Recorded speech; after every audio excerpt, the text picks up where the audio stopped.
நாங்களே பார்த்துருக்கோம் சார், பெயரை குறிப்பிட முடியாது. இது போல அமானுஷம் சார் நம்பிக்கை விதைச்சிருவாங்க. அது மக்களுக்கா இருந்தா பிரச்சனை இல்லை, பட் விதைச்சிட்டு எங்கிட்ட வா சரி பண்ணிடு அப்படின்வாங்க. சரி ஒரு 1000-2000 ஆகுமா அப்படின்ட்டு போவாங்க, 1 லட்ச ரூபா கொடுத்துருமான்றாங்க. ஸோ இது போல மக்கள் ஏமாற்றப்படுறாங்களே. இல்லை, அது நீங்க என்னன்னா மக்கள் தேர்ந்தெடுக்கிற சோர்ஸ் தான். ஈவன் ஸ்ரீமடத்தில் நாங்களே இதுக்காக. ஆனா தைரியம் என்ன ஓப்பனா சொல்லுங்க, எவ்வளவு பேமெண்ட் ஆகுறீங்க? உலகத்துக்கே இப்போ ஆன்மீகத்தை கொடுத்த பூமி தமிழ்நாடா, அதில் மாற்றுக்கிறது இல்லை. இப்போ உலகமே ஒரு வீடுனா அதுல பூஜை அறை தான் நம்ம தமிழ்நாடு. அவ்வளோ பண்ணிருக்கோம் ஆன்மீகம் தான், அவ்வளோ நல்ல கர்மம் சம்பாரிச்சிருக்கோம். அதுக்காவது உலகத்துல மற்ற நாடுகள் மேல வர்றதை விட நம்ம கொஞ்சம் மேல வந்திருக்கலாமே. நம்ம கே டவுன். இப்போ நம்ம மேல வரலன்னு யார் சொன்னாங்க? நிறைய பேரும் இப்போ நாங்களே பார்த்துருக்கோம் சார், பெயரை குறிப்பிட முடியாது, நிறைய பேர் நாங்கள் பார்த்துருக்கோம். இது போல அமானுஷம் சார் நம்பிக்கை விதைச்சிருவாங்க. அது மக்களுக்கா இருந்தா பிரச்சனை இல்லை, பட் விதைச்சிட்டு எங்கிட்ட வா சரி பண்ணிடு அப்படின்வாங்க. மக்கள் என்ன நினைப்பாங்கன்னா, சரி ஒரு 1000-2000 ஆகுமா அப்படின்ட்டு போவாங்க. ஏமா 1 குத்துருமான்வாங்க. 1000 ரூபாய் சாமி கம்மியா இருக்குன்னா 1 லட்ச ரூபா குத்துருமான்வாங்க. ஸோ இது போல மக்கள் ஏமாற்றப்படுறாங்களே, இதை நாங்கள் ஊக்குவிக்க விரும்பல. அதனால தான் கேட்குறவங்க. இல்லை, அது நீங்க என்னன்னா மக்கள் தேர்ந்தெடுக்கிற சோர்ஸ் தான். ஈவன் ஸ்ரீமடத்தில் நாங்களே இதுக்காக முறைகளுக்கு யாராவது வராங்க, தைரியம் ஓப்பனா சொல்லுங்க, எவ்வளவு பேமெண்ட் ஆகுறீங்க? ப்ராப்ளத்துக்கு இந்த மாதிரி மாறும். இப்போ ஃபார் எக்ஸாம்பிள் ஒரு டாக்டர் கூப்பிட்டு ஒரு கேன்சருக்கு எவ்வளோ ட்ரீட்மெண்ட் வாங்குறீங்கன்னு கேட்டிங்கன்னா, அது இனிஷியல் ஸ்டேஜாக இருந்தால் கம்மி, சீரியஸ் ஸ்டேஜாக இருந்தால் அதிகம். அந்த மாதிரி தான். So according to the patient வந்து மாறுவா. இது ஏன் அப்படின்னா, we are not only doing this. நாங்கள் வந்து பார்த்தீங்கன்னா ஃபார் எக்ஸாம்பிள் ஒருத்தர் தம்பதிகள் ப்ராப்ளமாக இருக்கட்டும், வேறு எந்த ப்ராப்ளமாக இருக்கட்டும், எல்லா ப்ராப்ளத்துக்குமே நாங்கள் சார்ஜஸ் பண்ணுறோம். என்ன ப்ராப்ளத்தை சரி பண்ணுறோன்னா, சில பேர் வந்து உண்மையிலேயே ப்ராப்ளமாக இருக்கிறவங்க அதில் பயனடைகிறாங்க. சில பேர் ப்ராப்ளமாக இல்லாதவங்க என்ன பண்ணிடுறாங்க, அதை வந்து அவங்களுக்கு நடக்க மாட்டேங்குது. அதர்வைஸ் அவங்களுக்கு அதுக்குள்ளே வேற ஆளை ஸ்கிப் பண்ணி போயிடுறாங்க. ஒரு கோர்ஸ் எடுத்தால் ஒரு கோர்ஸில் இருக்க மாட்டேங்கிறாங்க. ஒரு 40 days கோர்ஸ் அப்படின்னா அந்த கோர்ஸ்குள்ளே இருக்க மாட்டேங்கிறாங்க. இப்போ பிரச்சனை என்னன்னா, நாங்கள் எப்படி இதை அணுகிறோம், நாங்கள் பண்ணுற இப்போ ஸ்ரீமடம் அப்படிங்கிற விஷயம்லாம் என்னன்னா, we are doing யாகம் டு எவ்ரி ஒன். அந்த சக்தி, இந்த விஷ்ணுமாயோட அந்த எசன்ஸ், அந்த பவர்னால வர்றவங்களோட பேட் எனர்ஜிஸ், அவங்களோட கெட்ட விஷயம் அவங்கள விட்டு போயிடும். நாங்கள் எப்படி பண்ணுறோன்னா, அவங்கள ஒரு குட் மீடியாக்குள்ளே கொண்டு வரோம். அந்த குட் மீடியாவில் பேட் எஃபெக்ட்ஸ் அவங்களுக்கே போயிடும். ஒரு டாக்டர் என்ன பண்ணுவார்னா, சிகரெட் பிடிக்கிற உடம்பை தெம்பாக்குறதுக்கு என்ன வழியோ அதெல்லாம் பண்ணாருன்னா, அவங்களுக்கு அது மேலே இன்ட்ரெஸ்ட் வந்து கெட்ட பழக்கங்களை அவங்களே விட்டுருவாங்க. ஜிம் மாஸ்டர் என்ன பண்ணுறாரு, ஜிம்மில் அவனுக்கு நல்லது சொல்லி கொடுத்தாருன்னா அவனுக்கே சிகரெட் பிடிக்கிற மேலே அசிங்கமாக விட்டுருவான். அந்த மாதிரி தான் நாங்கள் நல்ல எனர்ஜியை கொடுக்கறது மூலிமா அவங்க உடம்பு சரியாயிடும். அந்த நல்ல எனர்ஜிக்கு தான் நாங்கள் சார்ஜஸ் பண்ணுறோம். டெய்லி அந்த ஹோமம் பண்ணுறதுக்கு, அதுல வந்து உட்காரத்துக்கு, இதுக்கெல்லாம். பட் பே ஓட்டுறதுங்கிற கான்செப்ட் இங்கே பெரிய மார்க்கெட் ஆயிடுச்சு. ஃபார் எக்ஸாம்பிள் அவங்க என்ன நினைக்கிறாங்க, ஆமாம் எஸ், ஏன் அப்படின்னா அவங்க என்ன நினைச்சிருக்காங்க, அந்த பேய் வந்து தலை மேல இதை போட்டு அடிக்கிறது, அவங்கள விட்டு பேய் ஓட வச்சிருச்சு நம்புறது, அதெல்லாம் சீப் மார்க்கெட்டிங். இங்க நடக்கிற ஒரு சீப் மார்க்கெட்டிங் இங்க நடந்துகிட்டு தான் இருக்கு. ஆனா ஆக்சுவலா அமானுஷம்ங்கிறது ஒரு ஸ்ட்ராங்கான பிலீஃப், அது ஒரு ஃபீல். அது யாரையும் டிஸ்டர்ப் பண்றது இல்லை. அது எதை டிஸ்டர்ப் பண்ணுதுன்னா உங்க சைக்காலஜி டிஸ்டர்ப் பண்ணுது. அந்த அமானுஷம்ங்கிற ஃபீல் தான் ஏதோ ஒரு மேட்டரில் மாட்டிக்கிட்டோம், அந்த மேட்டர்னால தான் நமக்கு இப்படி நடக்குதுங்கிறத சைக்காலஜிக்கலி மட்டும்தான் அவங்க ப்ராப்ளம் ஆயிட்டாங்க. அவங்க நீங்க நினைக்கிற மாதிரி காத்துல பறந்து போறது. ஆனா இந்த விஷயத்தை பல பேர் அது வந்து சினிமாக்கள் என்ன பண்ணிட்டாங்கன்னா, அதை பிரபகண்டா பண்ணிட்டாங்க. காத்துல பறந்து போவோம், காஞ்சின போய் பறந்து வரும். இப்போ பகுத்தறிவாளிகள் நீங்க பேசுறதை கேட்டாங்கன்னா, என்ன ப்ரோ மூட நம்பிக்கை ஊக்குவிக்கிறீங்களோ அப்படின்னு கேட்பாங்க. இல்லை, ஊக்குவிக்கிறது கிடையாது. இப்போ ஃபார் எக்ஸாம்பிள் பாசிட்டிவ்னு ஒன்று இருந்தால் நெகட்டிவ்னு ஒன்று இருக்கணும். மனதின் தளர்வு எப்போ சரியாகும்? மனதிற்கு இப்போ வீட்டில் சொல்கிறீங்க, மனசு ஒரே டயர்டாக, கோயிலுக்கு போயிட்டு வாடா சாமி 10 ரூபா சரியாக இருப்பாங்க. அப்போது பாசிட்டிவான இடத்துக்கு போகும்போது மனசு சரியாகும். அந்த கோயில் தான் ஸ்ரீமடம். நாங்கள் எப்படி இதுக்காக சொல்கிறோம்னா, we are building a temple, we are doing everyday ஹோமம். இப்போ ப்ராப்ளமான இங்கே வரும்போது அவங்க எனர்ஜைஸ் ஆகிட்டு போகிறாங்க. There is a concept. Okay, உங்கள் கோயிலுக்கு வர்றவங்க மனப்பூர்வமாக சொல்கிறாங்களா அதை? எஸ் சொல்கிறாங்க, எனக்கு சரியாக போயிடுது, நான் சரியாயிட்டேன், ஐ எம் ஃபீலிங் குட் அப்படிங்கிறாங்க. அவ்வளோதான். அதுக்கப்புறம் அவனை சரி பண்ணிப்பான். இப்போ ஜோதிடம் என்ன, ஜோதிடத்தின் நோக்கம் என்ன? இப்போ ஜோதிடம் வானத்துலேருந்து பிரிச்சுட்டு காசெல்லாம் கொடுக்காது. உங்களுக்கு உழைப்பதற்கான மெத்தட்ஸை கொடுக்கும். இதை பண்ணுங்க, இந்த நேரத்தில் ஆரம்பிங்க, நீங்கள் ஜெயிப்பீங்க. ஆனால் வேலை செய்ய வேண்டியது நீங்கள் தான். அதை நம்ம என்ன ப்ரோட்டோகால் நம்ம பண்ணி கொடுக்குறோம்னா, இதை பக்கத்தில் வச்சுக்காத, இதெல்லாம் பண்ணாத, இந்த வார்த்தையை சொல்லாத, இது உனக்கு ஒர்க் அவுட் ஆகாது அப்படிங்கிற மாதிரி கைடு தான். அதாவது டூஸோட டோன்ட்ஸை சொல்லி அதை நீங்கள் வந்து அதை அதோட விட்டுறணும். இவங்க என்ன பண்ணுறாங்கன்னா, அதை ரொம்ப சீரியஸ் ஆக்கி அடிக்ஷன் ஆகும்போது தான் ப்ராப்ளமே. அவங்களோட ஒவ்வொரு ஆக்டிவிட்டிக்கு அந்த பேய் தான் காரணம், ஒவ்வொரு ஆக்டிவிட்டிக்கு அந்த சாமி தான் காரணம்னு கொண்டு வரும்போது கிரகத்து மேல அந்த பழிய போடுவாங்க. கிரகத்து மேல வேலைக்கு போகாம சம்பாதிக்காம கிரகம் மேல பழிய போடுவாங்க. எஸ், அது அவங்களுக்கு அது சில நேரங்கள்ல நிறைய விஷயங்களுக்கு ஆறுதலா செயல்படுது. இதுல என்ன ஒரு கொடுமைனா, அது அவனுக்கு ஆறுதலா செயல்படுது. ஃபார் எக்ஸாம்பிள் ராகு திசை ராகு புக்தி நடக்குதுன்னு வச்சுக்கோங்க. நாங்களே அந்த டூலை கையில் எடுத்துருக்கோம். ஃபார் எக்ஸாம்பிள் நாளைக்கு காலைல சாவ போறான். இப்போ அவன் சொல்றான், நான் எந்திரிச்சப்ப நான் உயிரோட இருக்க மாட்டேன் சாமிஜி, நான் சூசைட் பண்ணிக்க போறேன், அவ்வளோதான் போச்சு, நான் இன்னைக்கு நைட்டே விஷம் குடிச்சு செத்துறேன், இது மாதிரி சொல்லுவாங்க. இப்போ நம்ம அவங்கள்ட்ட வந்து, எப்பா கம்முனு உனக்கு நேரம் நல்லா இருக்கு, நாளை மறுநாள் உனக்கு வந்து குரு வராரு, வந்துட்டாருன்னா நீ சரியாயிடுவேன் அப்படிங்கும் போது அவங்க வந்து அந்த விஷம் குடிக்கிற எண்ணத்தையே விட்டுறாங்க. பல நேரங்களில் ஜோதிடத்து மேலே பழிய போடுறது மனித குலத்துக்கு நல்லதாயிடுது. என்னதுன்னா, அந்த 3 நாள் அவன் கம்முன்னு இருந்தானா அதுக்கப்புறம் விஷம் குடிக்கிற மூடே மாறிடும் அவனுக்கு. அதுக்கப்புறம் அவன் தப்பு பண்ணுறது இல்லை. ஜோதிடம் பல பேருக்கு இன்டைரக்டாக ஹெல்ப்பாக இருக்குது. ஃபார் எக்ஸாம்பிள் ஒன்றும் இல்லை கார்த்திக் சார், இப்போ வந்து அமெரிக்கா இருக்குது, வேறு கண்ட்ரி ஏதோ வளர்ந்த கண்ட்ரிஸ்லாம் இருக்குது. இங்கே மனித குலத்திற்கு செய்ய முடியாத சைக்கோ குற்றங்கள் அந்த ஊர்ல அதிகம். இந்தியாவில் சைக்கோ குற்றங்கள் கம்மி, இங்க குற்றம் அதிகம், அது எல்லா ஊர்லயும் இருக்கு. ஆனா மனித குலம் வெறுக்கிற அளவுக்கு சைக்கோத்தனமான குற்றம், தொடர் சீரியல் கிளர்ஸ் இப்பதான் தலையெடுக்குது. ரைட். இப்போ அதெல்லாம் என்ன நினைக்கிறீங்க? யார் இதெல்லாம் பிடிச்சி வச்சிருக்கா? இங்க ஏன் இந்தியன்ஸ் இப்படி இருக்காங்க அப்படின்னு நம்பினீங்கன்னா, இங்க நம்ம கர்மா, பாவம், ஜோதிடம் இது மேலாம் ரொம்ப நம்பிக்கை உடையவங்க. ஃபார் எக்ஸாம்பிள், நீங்க எனக்கு ஒரு தப்பு பண்ணிட்டீங்கன்னா நான் என்ன பண்றேன், இப்படி பண்ணிட்டீங்கல்ல, இந்த கர்மா உங்களை விடாது, தெய்வம் பதில் சொல்லும். இப்போ நீங்கள் என்ன பண்ணிட்டீங்க, இதுக்கு பதில் நீங்கள் அனுபவிப்பீங்க அப்படின்னு நான் இன்ஸ்டன்ட்டாக சாபம் விட்டுறேன். அல்லது இன்ஸ்டன்ட்டாக இந்த பாவத்தை தூக்கி அப்படி காடு கையில் விட்டுட்டு நான் மைண்டை ஃப்ரீ ஆகிட்டு போயிடுறேன். ஓகே, அந்த கர்மாக்காக ஒரு விஷயம் வந்துடுறேன். அப்போ என்ன ஆகுதுன்னா, நான் மென்டலி ஃப்ரீயாக வரதுனால உங்களை எப்படி விதவிதமாக டார்ச்சர் பண்ணுங்கிற எண்ணெல்லாம் எனக்கு வரதில்லை. அந்த ப்ராப்ளத்தை இன்னொருத்தர் கையில் ஒப்படைச்சு நான் ஃப்ரீயாக போயிடுறேன். இதுதான் இங்கே ஜோதிடமாகட்டும் எல்லாகட்டும் எல்லாரையும் மக்களை காப்பாற்றுற டூலாக இருக்குது. ஆனால் வெளிநாடுகள் என்ன பண்ணுறாங்கன்னா, என்ன அடிச்சிட்டல உன்னை திருப்பி அடிக்கிறேன் அப்படிங்கிறதா அங்கே லாஜிக். கண்ணுக்கு கண் பல்லுக்கு பல் தான். இங்கே அப்படி கிடையாது. அதுதான் ஜோதிடத்தினுடைய இந்த ஆன்மீகத்தினுடைய உன்னதமே என்னன்னா, என்னிடம் கொடுத்து விடு அப்படின்னு தான் காடு கேட்கிறாரு. நீங்க சொல்லுங்க. இப்ப கர்மா உலகத்துக்கே இப்ப ஆன்மீகத்தை கொடுத்த பூமி தமிழ்நாடா? அதுல மாற்று கருத்து இல்லை. இப்ப உலகமே ஒரு வீடுனா அதுல பூஜை அறை தான் நம்ம தமிழ்நாடு. அந்த அளவுக்கு ஆன்மீகம் சார்ந்து நம்ம தான் உலகத்துக்கு வணங்கிட்டு இருக்கோம். அவ்வளோ பண்ணியிருக்கோம் ஆன்மீகம்னா, அவ்வளோ நல்ல கர்மம் சம்பாரிச்சிருக்கோம்ல. அதுக்காவது உலகத்துல மற்ற நாடுகள் மேல வர்றதை விட நம்ம கொஞ்சம் மேல வந்திருக்கலாமே. நம்ம இப்ப நம்ம மேல வரலன்னு யார் சொன்னா? நீங்க சொன்ன உண்மையா இருக்க பட்சத்துல இதுல இப்ப நம்ம மேல வர்றதுன்னா என்ன அப்படின்னு பாத்தீங்கன்னா, இப்ப வெளிநாட்டுக்கு நான் நிறைய வெளிநாடுகள் போயிருக்கேன். அப்ப வெளிநாட்டுல இருக்கிறவங்க எல்லாம் சொல்றது என்ன அப்படின்னா, இந்தியா தான் சொர்க்க பூமி, தமிழ்நாடு சொர்க்க பூமிங்கிறாங்க. காரணம் என்னன்னா, மனித மனம் ஒரு கட்டத்துக்கு மேல எதை தேடுனா நிம்மதியை தேடுகிறது. இப்போ தமிழ்நாடா இருக்கிற வரைக்கும் தான் அதனுடைய பியூட்டிஃபுல். ஒன்றும் இல்லை கார்த்திக் சார், ஒரு காலத்துல நம்ம போனீங்கன்னா, இப்போ இதுக்கு போறீங்கன்னா, ஸ்ரீவில்லிபுத்தூர் போனீங்கன்னா இது பால்கோவா, பத்தமடை பாய், அது வந்து திருச்சி. இப்போ ஊருக்கு ஒன்று இருக்கும். இப்போ வந்து ஃபார் எக்ஸாம்பிள் மணப்பாறை போனால் வந்து முறுக்கு, இந்த மாதிரி வந்து தவில், இது மாதிரி வந்து ஒரு முசிறி போனீங்கன்னா வாழைப்பழம், அது மாதிரிலாம் இருக்கும். இப்போது எல்லா இடத்துலையும் ஒரு 4-5 கம்பெனி வந்துடுது. எங்கே போனாலும் ஒரே மாதிரி பிரிட்ஜு, எங்கே போனாலும் சரவணா ஸ்டோரேஜ், அது மாதிரி ஒரு 5-6 வந்துடும். சென்னை சில்க்ஸு, சென்னையில் இருக்கோ இல்லையோ அங்கே எல்லா ஊர்லேயும் இருக்கும். எல்லா ஊர்லேயும் ஒரு 5-6 பெரிய கடை இருக்கும். பார்த்த உடனே இது நம்ம வை பிகம் சிட்டி, சரவணா ஸ்டோர் வந்துடும், எல்லாமே வந்துடும். நான் யாரையும் தப்பாக சொல்ல, என்ன சொல்கிறேன்னா, இதைத்தான் நான் சென்னையிலையும் பார்க்குறேன், இதைத்தான் நான் இப்போ நான் திருநெல்வேலி போனால் அங்கேயும் பார்த்தேன், இங்கேயும் அதே தான் இருக்குங்கிறப்போ எனக்கு ஊருக்கு ஒரு வித்தியாசமே தெரியல. இதுதான் இப்போ வெளிநாடுகளில் நடந்த விஷயம். இப்போ தமிழ்நாடு என்ன மாதிரி ஆகிட்டு இருக்கு அப்படின்னா, இங்கே ஊருக்கு இருக்கிற பண்பாடுகள் வந்து காப்பாற்றப்படுது. மதுரைக்காரனா ஒரு மாதிரி இருக்கான், இப்போ திருச்சிக்காரனா ஒரு மாதிரி இருக்காங்க. இந்த மாதிரி ஒரு மரபை வச்சு நம்ம ஃபாலோ பண்ணி, இது லூசுத்தனமாகவே கூட இருக்கலாம். ஆனால் இதில் ஒரு பியூட்டிஃபுல்னஸ் இருக்குது. இதில் என்ன பியூட்டிஃபுல்னஸ்னா, உலக நாடுகள் இழந்த அடையாளம் அது. நமக்கு அந்த அடையாளம் இன்னும் இருக்கு. அந்த அடையாளம் இருக்கிறதுனால என்னன்னா, இது முன்னேறாத மாதிரி இருப்பீங்க, ஆனால் தன்னளவில் அவங்க இன்னும் நிறைவாக தான் இருக்காங்க. ஃபார் எக்ஸாம்பிள், நீங்க மதுரைலாம் போனீங்க, அந்த சித்திரை வந்தப்போ ஒரு இன்ஸ்டாவை திறக்க முடியல. யார் இன்ஸ்டாவை திறந்து பார்த்தீங்கன்னாலும் அங்கே இவருங்க மதுரை மீனாட்சி கல்யாணம் தான் பெருசாக இருந்தது. இன்னைக்கு இது ஏன் பிரதானமாக பேசப்படணும்? நம்ம தான் பெரிய ஆளாயிட்டுமே, நமக்கு தான் இது மேலே நம்பிக்கை இல்லையே. நம்பிக்கை இல்லைன்னு சொல்லிட்டு தான் இன்னைக்கு தான் நான் சொல்கிறேன் ஆன்மீகம் சூப்பராக இருக்குது. நம்பிக்கை இல்லைன்னு சொல்கிறேன். இன்னைக்கு முன்னெல்லாம் இப்போ சிவனை கும்பிடுறவங்கெல்லாம் வந்து பரதேசம் மாதிரி இந்த மாதிரி இது பண்ணிட்டு இது மாதிரில சன்னியாசம் மாதிரி ஏற்றுட்டு போனாங்கன்னா, இன்னைக்கு டிஜிட்டலாக குரூப் ஃபார்ம் பண்ணி தென்னாருடைய சிவனை போட்டுங்கிறத ரிங்டோனாக கொண்டு வந்து அது எல்லாருக்கும் வந்து மக்கள்கிட்ட கொண்டு போய் வேற மாதிரி டிஜிட்டல் புரட்சி பண்ணிட்டு இருக்காங்க. இப்போ தமிழ்நாடு முன்னுக்கு வரலன்னா அது கடுமையான வாதம். தமிழ்நாட்டில் தான் என் ஆன்மாவின் குளியலறை, இந்த தமிழ்நாடு தான் ஆன்மாவின் இளைப்பாறும் இடம்னு நீங்கள் வச்சுக்கலாம். எங்கே ஓடி போய் பாருங்க, இங்கே இருக்கிற லாஸை எடுத்துகிட்டு போய் தான் வெளியே இம்ப்ளிமெண்ட் பண்ணுறாங்க. இங்கே இருக்கிறது தான் சாஸ்திரத்தின் பூமியாக இது இருக்கிறது. இப்போ மலையாளத்தை கேரளா எடுத்துகிட்டு மாந்திரி பூமின்னு மாற்றி விட்டாங்க. தமிழ்நாடு இன்னைக்கு வரைக்கும் இத்தனைக்கும் இங்கே வந்து செல்லாத்தா, Mariyatha, Kaliyatha, there are two மணி கடவுள்ஸ் இங்கே இருக்காங்க. நாட்டார்குள்ள வழிபாடு நிறைய இருக்குது. ஆனால் இன்னைக்கு வரைக்கும் அந்த பேர் இங்கே எடுக்கவே இல்லை. தமிழ்நாடுங்கிறதே அந்த மாதிரி பேர் எடுக்கவே இல்லை. காரணம் என்ன, அந்த எந்த ஐடென்டிட்டிக்குள்ளேயும் தமிழ்நாடு போகாது. 108 திவ்ய தேசம் இருக்கிறது இதே தமிழ்நாடு தான். சக்தி பீடங்கள் இருக்கிறது இதே தமிழ்நாடு தான்.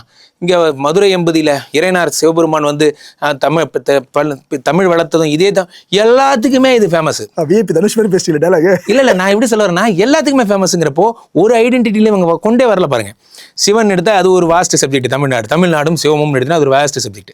நீங்க சக்தி இப்போ முருகரே நார்த் இந்தியாவில் பிறந்தவர் இவங்க இந்த மாதிரிலாம் சொல்லிட்டு இருக்கானுங்க. இப்போ என்னன்னா, இங்க இருக்கிற இவங்க வந்து என்ன பண்ண, நம்மகிட்ட இருந்து கொள்ளையடிக்கணும்னு பாக்குறாங்க. நம்மகிட்ட இருக்கிற நேமாலஜி, நம்மகிட்ட இருக்கிற விஷயங்கள் எல்லாத்தையும் நம்மளே என்ன பண்றோம்னா, நம்ம பண்ற தப்பு நான் சொல்றேன் பாருங்க. நம்ம என்ன பண்ணோம், ஒரு காலத்துல சரவணன், குமார், முத்துராஜா இப்படிலாம் அழகழகா பேர் வச்சுட்டு இருந்தோம். இப்போ நம்ம என்ன பண்றோம், இப்போ ஜோதிடர்கள் பேச்சை கேட்டு, இதுல நான் என்ன சொல்ல மாட்டேன், நான் இது மாதிரி ரெக்கமெண்ட் பண்ண மாட்டேன்.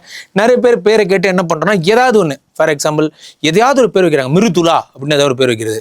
ஏன்டா இப்படிலாம் பேர் வைக்கிறீங்க அப்படின்னு கேட்டா, இது வந்து இப்படி பேர் வச்சா இப்படி மாதிரி சொன்னாங்க, சைலேந்திர புஷ் அப்படின்னு ஏதோ ஒரு பேர் வைக்கிறது. ஏன்டா இப்படி பேர் வைக்கிறீங்க அப்படின்னா இது வந்து நார்த் இந்தியாவில் இப்படி சொன்னாங்க. ஆனா ஒரு நிமிஷம், இப்போ உங்களுக்கே ஒரு விஷயம் ரியாலிட்டி புரியுதா?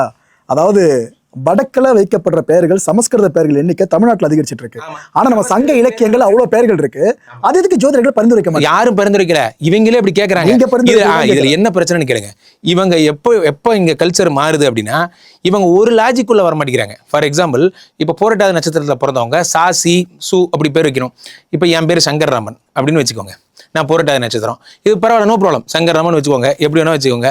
இல்லைன்னா நீங்க ஏதாவது சரவணன் வச்சுக்கோங்க, நோ ப்ராப்ளம். சால ஆரம்பிக்கணும் தான் ரூல். சில பேர் நேமாலஜி படி போய் என்ன பண்றாங்க, எனக்கு வந்து என் பொண்ணு பேர் முன்னாடி ஸ்ரீன்னு வந்தா நல்லா இருக்கும், அப்பதான் லக்ஷ்மின்னு நாங்க நம்புறோம் அப்படின்னு வச்சுக்கோங்க. ஸ்ரீகுட்டின்னு வச்சுக்கோங்க, அல்லது திவ்யஸ்ரீ, தனுஸ்ரீ, ஏதோ ஒன்று வச்சுக்கோங்க. ரைட்டு, இதுவும் பிரச்சனை கிடையாது. சில பேர் என்ன நினைச்சுக்கிறாங்க, என் கூட்டுத்தொகை 2, நான் 2ஆம் நம்பர்ல பிறந்திருக்கேன், எனக்கு அதிர்ஷ்ட நம்பர் 5, 7. இப்போ ABCDக்கெல்லாம் கூகுளில் டிஜிட்ஸ் கொடுத்துருக்கான். இதெல்லாம் கூட்டி பார்த்தா விதி எண் 7 வர்ற மாதிரி ஒரு பேர் வைங்க. இங்கே தான் மாற்றம். ஏன் அப்படின்னா அப்பர்ணா அப்படிங்கிறத அபர்ணான்னு போட்டிங்கன்னா 6 வருது, அபர்ணா அப்படின்னு போட்டால் 7 வருதுன்னு வச்சுக்கோங்க. ஒரு ஏவத்துக்கு போட்டு விட்டுறது. அது பாவம் அந்த குழந்தை. அது எப்படிலாம் டேமேஜ் பண்ண முடியுமோ. அபூர்ணா அப்படின்னு பேர் போட்டுறது. பேரை மாத்தினா, ஸ்பெல்லிங் மாத்தினா வாழ்க்கை மாறும், அதை நம்புறாங்க. அது ஏன்னா அப்படி ஒரு மாதிரி ஒன்றும் ஆக போறது இல்லை, என் குழந்தை இப்படி இருந்தாலே போதும்னு சொல்ற கட்ஸ் நமக்கு இல்லை. இப்போ பிரச்சனை என்னன்னா 3 விதமான குழப்பங்கள். இப்போ நம்மளால இதுல பெரிய புச்சால் என்ன பண்ண, வல்லார மாத்திரை தின்னுட்டே இந்த பக்கம் வந்து இந்த இங்கிலீஷ் மெடிசன் தின்னுக்கிட்டே இந்த பக்கம் யுனானி ஆயின்மெண்ட் எடுத்து காலைல பூசிட்டு நம்மளால மிகப்பெரிய வழி 3த்தையும் ஒரே நேரத்தில் ஃபாலோ பண்ணுவான். இப்படி பண்ண செத்து போயிடுவோம்டா. ஏதாவது ஒரு மெடிசனை ஃபாலோ பண்ணுவோம். நம்ம ஆளுங்க என்ன பண்ணுவாங்க, தூதுவளை கசாயம் காலைல குடிச்சிருவாங்க, பேராசிட்டமால் வாங்கி 2 போட்டுருவாங்க, இது இல்லாமல் வாக்கிங் போவாங்க, இது இல்லாமல் அக்குபஞ்சர் பண்ணிக்குவாங்க, எல்லாம் பண்ணிக்குவாங்க. இப்படிலாம் பண்ணக்கூடாது. ஒன்றை ஃபாலோ பண்ணுறாங்கன்னா நமக்கு அந்த ஒன்று பத்தாது. பிரச்சனையாக தான். இப்போ என்னன்னா அதே மாதிரி நேமாலஜினா அதை விட்டுறணும். அதுக்குள்ளே ஒருவேளை நேமாலஜி பழிக்கலைன்னா, இப்போ ஒரு படத்தில் சொல்கிற மாதிரி அதுதான் தான் டிக்கெட் வாங்கி வச்சிருக்கேன், அதனால தான் பற்றியா பஸ் பாஸ் வச்சிருக்கேன் அப்படிங்கிற மாதிரி. ஏன்டா பஸ் பாஸ் வச்சுட்டு அப்புறம் எதுக்கு டிக்கெட் வாங்கி வச்சிருக்கேன் அப்படிங்கிற மாதிரி. இது இல்லைன்னா இது இல்லைன்னா இன்னொன்று காப்பாற்றும் அப்படிங்கிறத. இப்போ நாங்கள் என்ன சொல்லிடுறேன்னா, அப்போ அந்த நேமாலஜி வந்துடுது. இப்போ நம்ம எங்கிட்ட வர்றவங்க என்ன கேட்குறாங்க, நட்சத்திரப்படி ஸ்டார்ட் ஆகணும், அது 5ஆம் நம்பராக இருக்கணும், அதில் ஸ்ரீன்னு ஒரு வார்த்தை வரணும், இது எல்லாத்தையும் கூட்டி பார்த்தா அழகா இருக்கணும். அவ்வளோ பேர் அப்படிங்கிறதா அந்த ஒரு பாயிண்ட் வேணா போல சொல்லுவாங்கல்ல, அது வரல. அந்த என்ன பேர் வரணும், குஞ்சித பாதம், குஞ்சேஸ்னு வச்சிடலாமா அப்படிங்கிற மாதிரி. இதுல இல்லை சார் அந்த மேட்ரே வேணாம் அப்படிமா. அந்த மாதிரி ப்ராப்ளம் எங்கிருந்து வருது அப்படின்னா, இவங்க வந்து புதுமையை தேட ஆரம்பிக்கிறதுனால ஜோதிடர்களுக்கே தெரியாத ஒரு பேர் அவனை இன்வென்ட் பண்றான். இப்ப ப்ராப்ளம்னா இது மனித குலத்துல இல்லாத பேருப்பா, ஏலியன் பேருப்பா, இது ஏன்ப்பா வச்சு விடுங்க சார், அப்பதான் சார் குபேரனா இருக்கும். அது குபேரனா இருக்கோ இல்லையோ, அது கண்டிப்பா அது மனுஷனா இருக்காது. ப்ராப்ளம் என்னன்னா இந்த பேரை தூக்கிட்டு போக முடியாது. அது ஒரு கட்டத்தில் வெறுப்பாகி அதுக்கு பேரை அதே முடிவு பண்ணிக்கும். ஆனால் இன்னொரு ஆதங்கம் இருக்கு, அதே சொல்லிடுறேன். இப்போ நம்ம ஊர்ல பேர் வைக்கிறாங்கன்னு வைக்கிற பேருக்கு அர்த்தம் தேடி கண்டுபிடிப்பாங்க. அதுக்கு ஒரு அர்த்தம் இருக்கும் ஆக்சுவலா. ஆனா வெளிநாடுகளில் பார்த்தீங்கன்னா George pen, George table, Michael chair, இது போல பொருட்கள் பேர்ல வைப்பாங்க. அவங்க வாழ்க்கை நல்லா தான் இருக்கு. யார் இல்லைன்னா இப்பயும் சொல்றேன் கார்த்திக் சார், ஜோதிடம் என்பதெல்லாம் பெரிய பெரிய டாபிக்ஸ். இது யானையை கூட்டு வந்து பிச்சை எடுக்கிற மாதிரி இருக்கு இவங்க பண்றது. ஜோதிடம்லாம் பெரிய பெரிய டாபிக்ஸ். காடு வந்து உங்க கர்மா நல்லா இருந்தா அந்த கர்மாக்குரிய ப்ராப்ளமேட்டிக் பர்சனை போட்டுவிட்டு, நீ இப்போ போன ஜென்மத்தில் நீ அந்த பொண்ணு அப்படி பண்ணல, உனக்கு கல்யாணம் இல்லை போடா அப்படிங்கிற மாதிரி பெரிய டாபிக்ஸ் ஹேண்டில் பண்ணிட்டு இருக்கும்போது நம்ம உள்ள போந்து கம்பு சுத்திக்கிட்டு அப்படின்னா இதுக்குள்ளேயும் ஜோதிடம் வரும், இதுக்குள்ளேயும் ஜோதிடம் வரும், இதுக்குள்ளேயும் ஜோதிடம் வரும் நம்ம தேடிக்கிட்டு இருக்கோம். உண்மை என்னன்னா காட் இதெல்லாம் பார்த்து சிரிச்சுட்டு தான் போவார். ஃபார் எக்ஸாம்பிள், இப்போ ஒரு கோடீஸ்வரின்னு பேர் எடுக்கிறாங்க, ரோட்ல பிச்சை எடுத்துட்டு இருக்காங்க. இப்போ ஃபார் எக்ஸாம்பிள் செல்வேந்திரன் பேர் வச்ச எத்தனை பேர் இங்கே சூப்பராக இருக்காங்க. இப்போது பேருக்கும் வாழ்க்கை முறைக்கும் சம்மந்தம் கிடையாது. ஆனால் பேர் எப்போ பழிக்கும் நீங்கள் நம்புறீங்கன்னா, ஏதாவது ஒரு சிஸ்டத்தை ஃபாலோ பண்ணி அந்த ஒரு சிஸ்டம் மட்டும் நீங்கள் வச்சுக்கிட்டு பிளைண்டாக பிலீவ் பண்ணுறீங்கன்னா அந்த பேர் உங்களுக்கு ஒர்க் அவுட் ஆகுது. ஃபார் எக்ஸாம்பிள் ராஜேந்திர சார் வந்து விஜய் டி ராஜேந்திரன் மாற்றிக்கிட்டாரு. இப்போ நான் வந்து ராம் சங்கர், என்னோட பேர் என்ன ராம்ஜின்னு மாற்றிக்கிட்டேன்.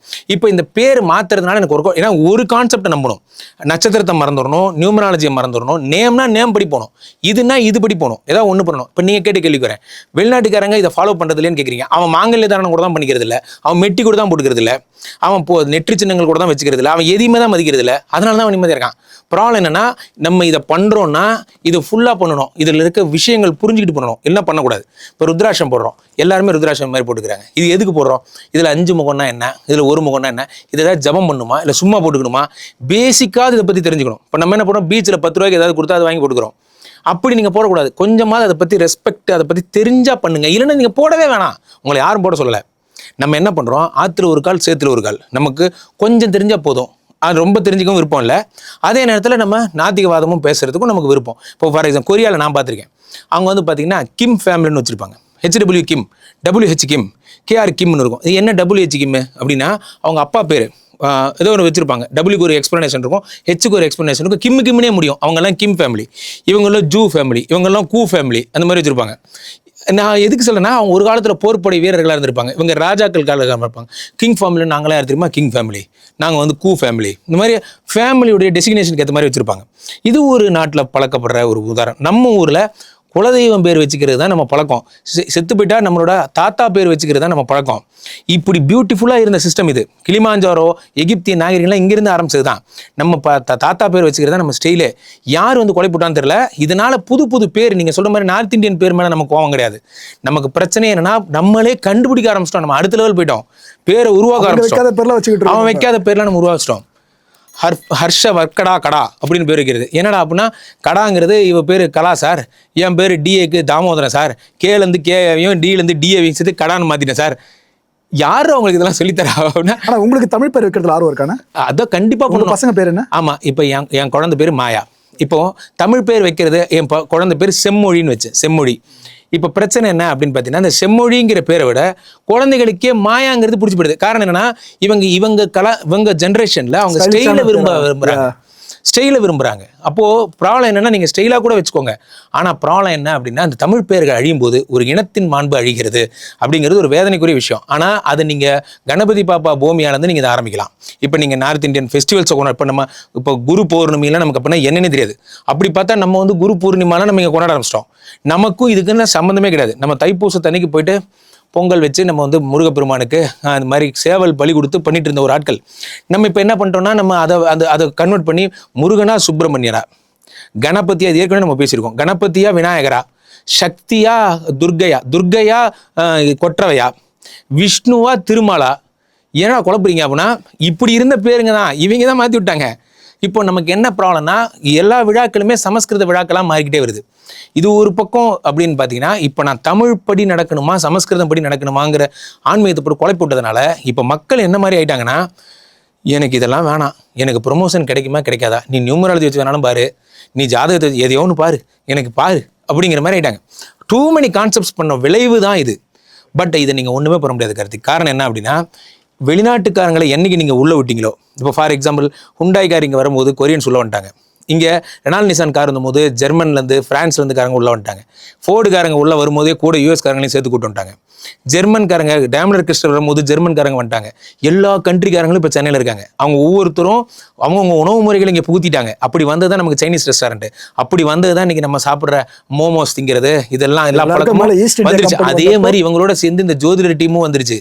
எல்லா உலகத்தில் இருக்கிற எல்லா நாட்டினுடைய அணுகுமுறைகளும் வந்துருச்சு. நம்மளும் வந்து குபேரன் பொம்மையை வச்சு கும்பிட்டு இருந்த ஆட்கள் நம்ம சாய்பாபாவை கொண்டாந்துட்ட மாதிரி, அடுத்தது குபேரன் பொம்மையை கும்பிட்டு வந்த மாதிரி, இப்போ நம்ம சீனாவுடைய தாடி வச்ச பொம்மையை கும்பிடணும். அதுக்கப்புறம் வந்து அது ஏதோ ஒரு சிறகு மாதிரி இருக்கும், அதுக்குள்ளே ஒரு பூச்சி வந்து மாட்டிக்கும், அதில் எண்ணங்கள்லாம் மாட்டி, இது என்னென்னமோ பொம்மையெல்லாம் மாட்டி விட்றான். இதெல்லாம் வெளிநாட்டுடைய அவங்களுடைய கலாச்சாரத்தை நீங்கள் நம்புற ஒரு சூழ்நிலைக்கு தள்ளப்படுறீங்க. இப்போ சின்ன குழந்தைங்க என்ன பண்ணுறாங்கன்னா, அவங்களுடைய ஆன்மீக நம்பிக்கையை பார்த்து நம்ம ஆன்மீகத்துக்கும் அவங்களுக்கும் பெஞ்ச் மார்க் பண்ணுறாங்க. அப்போ நம்ம ஆன்மீகத்தை பார்க்கும்போது அவங்க ஆன்மீகத்தோட நம்ம குறைவாக இருக்கிற மாதிரி இவங்க ஃபீல் பண்ணுறாங்க. ஏன்னா இவங்களுக்கு முழு அறிவு கிடையாது. அப்போ எது சிம்பிளாக இருக்கோ அதை ஏற்றுக்கிறாங்க. ஃபார் எக்ஸாம்பிள் சீனத்து முறை ரொம்ப சிம்பிளாக இருக்குது, ஏற்றுக்கிறாங்க. சீனா முறைப்படி மங்கி வந்தால் அவங்களுக்கு ப்ராப்ளம். சீனா முறைப்படி எலி மாதம், பன்றி மாதம், நாய் மாதம், மங்கி மாதம்னு மாதங்களுக்கு பேர் வச்சிருக்கான். உங்களுக்கு இந்த மங்கி மாதம், நீங்கள் பிறந்த மாதம் மங்கி மாதம்னா திரும்ப மங்கி மாதம் வரும்போது உங்களுக்கு ப்ராப்ளம் வரும்னு ஒரு லாஜிக் வச்சிருக்கான். அப்போ மங்கி மாதம் இது நமக்கு ப்ராப்ளம் அப்படின்னு சொல்லி ஒரு குழந்தை கவலைப்படுது, ஒரு பையன் கவலைப்படுறான். மங்கி மாதம்னா நமக்கு கிடையாதுப்பா, சித்திரை வைகாசி தான்ப்பா. ஒன்றும் இல்லை கார்த்திக் சார், ஒரே ஒரு 12 கட்டம், அதுக்கு நம்ம என்னென்ன பேர் வச்சிருக்கோம் பாருங்களேன். ஜனவரி பிப்ரவரி மார்ச்னு ஒரு குரூப் சொல்லுது, சித்திரை வைகாசி ஆணி ஆடின்னு ஒரு குரூப் சொல்லுது, மேஷம் மேஷம் ரிஷபம் மிதுனம் கடகம் சிம்மம் கன்னின்னு ஒரு குரூப் சொல்லுது. ஒரு குரூப் இதுக்கு என்னென்ன பேர் வைக்கணுமோ, நாய் மாதம், பன்றி மாதம், காக்கா மாதம்னு ஒரு குரூப் சொல்லுது. எல்லாம் இது அந்த மாதத்துக்கு தெரியுமானா அதுக்கு தெரியவே தெரியாது. உண்மை என்னன்னா, மேஷம்ங்கிற அந்த 30 டிகிரி குவாட்ரண்ட்டுக்கு தாம் பேர் தான் மேஷம்ங்கிறது அதுக்கு தெரியாது. அதுக்கு 5 பேர் வச்சிருக்கான். ஒவ்வொருத்தரும் ஒவ்வொரு கண்ட்ரியில் வெளிப்படுறான். எல்லாருடைய பிரைமரி நோக்கமே என்னன்னா, இந்த டிகிரியில் பிறந்தவங்களுக்கு என்ன நடக்குங்கிற கியூரியாசிட்டி தான். அதில் நம்ம வின்னர்ஸ். நான் சொல்ல வர பாயிண்ட் என்னன்னா, அதில் V1 நம்ம என்னைக்கோ வின்னர்ஸ். காரணம் என்னன்னா, நம்ம இதை டிரைவ் பண்ணி இவன் இப்படி தான் இருப்பான் அப்படிங்கிறத கண்டுபிடிச்சோம். மேலை நாடுகள் இன்னைக்கு வரைக்கும் அதை கண்டுபிடிக்க முடியாமல் அவங்க என்ன பண்ணுறாங்கன்னா, இந்த மாதிரி பன்றி மாதம் அது இதெல்லாம் சுற்றிட்டு இருக்காங்க. கலாச்சார சீரழிவுக்கு காரணம் மேற்கத்திய கலாச்சாரம் அப்படிங்கிற நம்ம நினைக்கிறோம், கிடையாது. எல்லா உலக நாடுக்குள்ளே போனதுனால வந்த விளைவு தான் கலாச்சார சீரழிவுக்கு காரணம். இன்னைக்கு நீங்கள் விவாகமே எப்படி பண்ணிக்கிறீங்க பாருங்க. மாங்கல்ய தாரணமா, கந்தர்வ விவாகமா, மோதிரம் மாற்றிக்கிறதா, லிவிங் டுகெதரா, அடுத்த பாயிண்டே வந்துருச்சு. இதுக்கு அடுத்ததெல்லாம் இன்னொன்று இருக்கு, சொல்ல முடியாது. இதுக்கு அடுத்தது என் வெளிநாட்டுக்காரங்க சொல்கிறாங்க, நல்ல வேலைக்கு சார் என் பசங்க இந்த மாதிரி கல்யாணம் பண்ணிக்கிட்டாங்க, என் பையன் இந்த மாதிரிலாம் சொல்கிறாங்க. ஸோ இதுக்கு அடுத்த லெவல்லாம் வந்துட்டோம் நம்ம. ஸோ இப்போது இன்னைக்கு நாள் நீங்கள் இவனுக்கு போய் என்ன பார்ப்பீங்க? நீங்கள் இப்போ சொல்லுங்கள், இப்போ நீங்கள் வந்து இவருக்கு வந்து ஜோதிட சாஸ்திரம் என்ன சொல்லுது, லிவிங் டுகெதர் வாழ்கிறவங்களுக்கு ஜோதிட சாஸ்திரம் என்ன சொல்லுதுன்னா தெரியாது. நான் ஃபஸ்ட்டு சொன்ன பாருங்க, சித்தர்களுக்கு இது அன்எக்ஸ்பெக்டட் கொஸ்டின். இப்படிலாம் கூட நீங்கள் ஆயிடுவீங்களாடா அப்படின்னா அந்த மாதிரி கொஸ்டின். ஸோ இந்த கொஸ்டினுக்கு ஜோதிடத்தில் வெறியே கிடையாது. ஏன்னா இது பழைய காலத்து சிஸ்டம். நீங்கள் பழைய காலத்து கம்ப்யூட்டர்கிட்ட போயிட்டு அதுக்கு பைனரி தெரியும், ஆக்டா சிஸ்டம் தெரியும், ஹெக்ஸாடெசிமல் தெரியும். அதுக்கிட்ட இன்னைக்கு வந்த டேபிள் இருக்க கொஸ்டினை கேட்டிங்கன்னா அதுக்கு தெரியாது. அதுக்கு தெரியாது இது இப்படி வளரும்னு. அந்த மாதிரி தான் இந்த கொஸ்டின், இந்த கலாச்சாரத்தை இந்தியாவை சேர்ந்தவங்களே எதிர்பார்த்துருக்க மாட்டாங்க. இந்தியாவுக்குள்ள லிவிங் டுகெதர் வரும்னு இந்தியாக்காரங்களே எதிர்பார்த்துருக்க மாட்டாங்க. ஏன்னா நம்மலாம் வந்து பதியின் பாதகமலங்களை சரணம், கோடு போட்ட தாண்டக்கூடாது, இந்த மாதிரிலாம் ஆட்கள் நம்ம. அதில் ரொம்ப சீரியஸாக இருந்த ஆட்கள் நம்ம. இது நம்ம ஒரு இவ்வளோ சீக்கிரம் உடச்சு போட்டு போயிடுவோம்னு நம்ம எதிர்பார்க்கவே இல்லை. நான் என்ன சொல்கிறேன்னா, இன்றைக்கி எத்தனை பேர் வீட்டு வாசலில் மஞ்சள் தெளிக்கிறீங்க, வீட்டு வாசலில் சாணி தெளிக்கிறீங்க? கிடையாது. எத்தனை பேர் 6 மணிக்கு நீங்கள் வந்து வீட்டில் சாமி கும்பிட்டு உங்கள் வீட்டில் ஃப்ளாட் ரூமில் எத்தனை பேர் பூஜை பண்ணுறீங்க? கிடையாது. எத்தனை பேர் வந்து இது எல்லாத்தையும் ஃபாலோ பண்ண? கிடையாது. இப்போ இதெல்லாம் விட்ட மாதிரி எதெல்லாம் பழைய காலத்து நம்பிக்கை அதையும் தான் விட்டுருங்களேன்டா.